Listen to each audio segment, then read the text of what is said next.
ደቡብ አፍሪካ ፍልስጤማውያንን ከሀገራቸው ማጽዳት ነው በማለት ፍልስጤማውያንን እንደማትቀበል አስታውቃለች።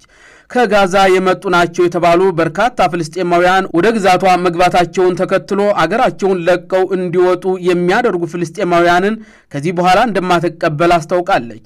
ፍልስጤማውያኑ በብዛት ከሀገራቸው እንዲወጡ የሚደረግ የማጽዳት አጀንዳ ሊሆን ይችላል በማለት ከጋዛም ሆነ ከሌሎች ግዛት የሚመጡ ፍልስጤማውያንን አስጠንቅቃለች። ደቡብ አፍሪካ እዚህ ውሳኔ ላይ የደረሰችው ባለፈው ሳምንት ከጋዛ ወደ አገሪቱ 153 ፍልስጤማውያን ተሳፋሪዎችን የያዘ አውሮፕላን አወዛጋቢ በሆነ መንገድ ወደ ግዛቷ ከገቡ በኋላ ነው። ከ150 በላይ የሚሆኑት በአንድ አውሮፕላን የተሳፈሩ ፍልስጤማውያን ደቡብ አፍሪካ መድረሳቸው ብዙ ገጽታዎቹ ግልጽ ያልሆነና አከራካሪ ሆነው እንደተገኙ ባለስልጣናት አስታውቀዋል።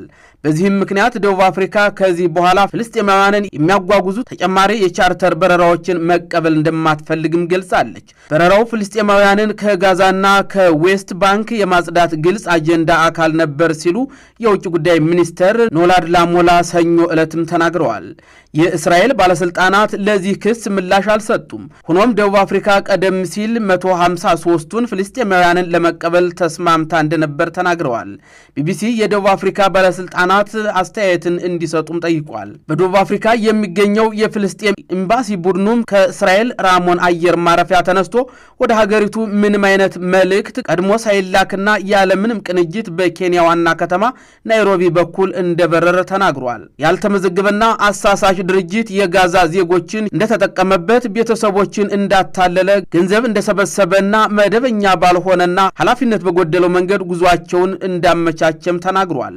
የፍልስጤም የውጭ ጉዳይ ሚኒስተር በኤምባሲው በኩል ከዚህ ውድቀት የተነሳ ይህንን ሁኔታ ለመፍታት ከደቡብ አፍሪካ ጋር እየሰራ መሆኑን ተናግሯል። ለዚህ ውዝግብ መንስኤ የሆነው በረራ በደቡብ አፍሪካ ኦአር ታምቦ ዓለም አቀፍ አየር ማረፊያ የደረሰው ሐሙስ ዕለት እንደነበርም ተነግሯል። ተሳፋሪዎቹ መጀመሪያ ወደ ደቡብ አፍሪካ እንዳይገቡ በመከልከላቸው ከ10 ሰዓታት በላይ ከአውሮፕላኑ መውረድ ሳይችሉ ቀርተዋል። በእስራኤልና በሐማስ መካከል በጋዛ በተደረገው ጦርነት የፍልስጤምን ዓላማ በጽኑ የደገፉት የደቡብ አፍሪካ ባለስልጣናት ይህ የሆነው ተሳፋሪዎቹ በፓስፖርታቸው ውስጥ የመነሻ ማህተሞች ስላልነበሯቸው ነው ብሏል። ፍልስጤማውያን ያለ ቪዛ ወደ ደቡብ አፍሪካ እንዲጓዙና ለ90 ቀናት እንዲቆዩ ይፈቀድላቸዋል። በመጨረሻም ተሳፋሪዎቹ በደቡብ አፍሪካ የሚንቀሳቀስ የበጎ አድራጎት ድርጅት ጣልቃ ከገባ በኋላ ከአውሮፕላኑ እንዲወርዱ ተፈቅዶላቸዋል። የደቡብ አፍሪካ ፕሬዝዳንት ሲሪል ራማፎዛ ይህ የሆነው ከርህራሄና ሐዘኔታ የተነሳ ነው ብለዋል። ከተሳፋሪዎች ውስጥ 23ቱ ተሳፋሪዎች ወደ ሌላ ቦታ ስለበረሩ የተቀሩት ፍልስጤማውያን ወደ ሀገሪቱ እንዲገቡ ተፈቅዶላቸዋል ሲልም የደቡብ አፍሪካ ባለስልጣናት ተናግረዋል። ቅዳሜና እሁድ የሚካሄደው የቡድን 20 መሪዎች ጉባኤን ለማስተናገድ የደቡብ አፍሪካን ዝግጁነት በተመለከተ ለመገናኛ ብዙሃን በሰጡት መግለጫም የውጭ ጉዳይ ሚኒስተሩ ላሞላ የሐሙስ ዕለቱ በረራ ፍልስጤማውያንን ከፍልስጤም ወደ ብዙ የዓለም ክፍሎች የማስወገድ ሰፊ አጀንዳ አካል እንደሆነም ተናግረዋል። ይህ በግልጽ የተቀናበረ ተግባር ነው፣ ምክንያቱም ወደ ደቡብ አፍሪካ ብቻ አይደለም የተላኩት። እንደዚህ አይነት በረራዎች የተላኩባቸው ሌሎች ሀገሮችም አሉ ሲሉም ነው ምንም አይነት ዝርዝር መረጃ ሳይሰጡ የተናገሩት። ጉዳዩ የተጣራ መሆኑንም አክለዋል። ጊፍት ኦፍ ዘ ጊፍት የተሰኘ የደቡብ አፍሪካ በጎ አድራጎት ድርጅት እንደገለጸውም ከ2 ሳምንታት በፊት 176 ፍልስጤማውያንን የያዘ ሌላ አውሮፕላን በጆሃንስበርግ ያረፈ ሲሆን አንዳንድ ተሳፋሪዎች ወደ ሌሎች ሀገራት ሂደዋልም ብለዋል።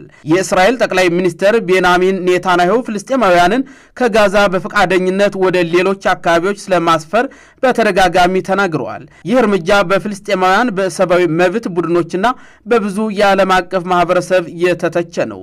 ከበረራው አንድ ቀን በኋላም የደቡብ አፍሪካ ፕሬዝዳንት ፍልስጤማውያን በናይሮቢ በኩል ባለፈ አውሮፕላን ውስጥ በሆነ መንገድ ተጭነው ወደ ደቡብ አፍሪካ በረሩ ማለታቸውንም ኒውስ 24 ዘግቧል። የጋዛን መተላለፊያዎች የሚቆጣጠረው የእስራኤል ጦር አካል ኮጋት ባወጣው መግለጫም ነዋሪዎቹ ጋዛ ሰርጥን ለቀው የወጡ ኮጋት ከሚቀበላቸው ሶስተኛ አገር ፍቃድ ካገኘ በኋላ ነው ብሏል። ነገር ግን በወቅቱ ተቀባይ የተባለው አገር አልተገለጸም። ኮጋት ሰኞ ዕለት ደቡብ አፍሪካን ፍልስጤማውያንን ለመቀበል የተስማማች ሶስተኛ አገር መሆኗን ጠቅሷል።